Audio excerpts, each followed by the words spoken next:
Good morning students.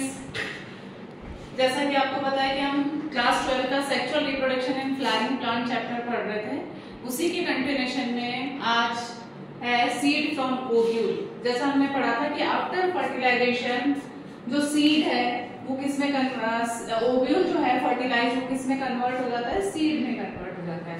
और seed के अंदर एक एम्ब्रियो होता है। सीड में दो पार्ट होते हैं, एक तो उसकी आउटर मोस्ट कवरिंग होती है जिसे हम सीड कोट कहते हैं, और एक होता है cotyledon. Cotyledon simple thick part होता है जिसके अंदर फूड स्टोर रहता है। जैसे यदि लेग्यूम हम देखें तो लेग्यूम का जो कॉटिलिडन है उसके अंदर फूड स्टोर रहता है। सीड को जो मैच्योर सीड्स होते हैं उनको हम टू पार्ट्स में डिवाइड करते हैं। टू टाइप्स के सीड्स होते हैं, एक तो होते हैं नॉन एल्ब्यूमिनस जिसको हम एक्स एल्ब्यूमिनस भी कहते हैं, जिसके अंदर एंडोस्पर्म नहीं प्रेजेंट होता है, यानी एंडोस्पर्म फ्रूट डेवलपमेंट तक पूरा खत्म हो जाता है।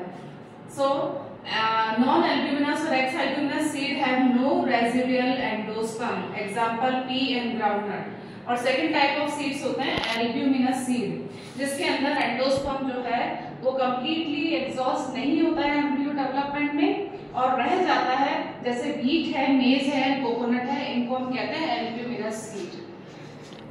कुछ सीड्स ऐसे होते हैं जिनके अंदर न्यूसिलस रह जाता है। ओव्यूल का जो पार्ट होता है न्यूसिलस, वो भी आफ्टर सीड डेवलपमेंट उसमें रह जाता है, उसे हम कहते हैं perisperm. In some seeds remnant of nucellus are persistent after development of the seed known as the perisperm.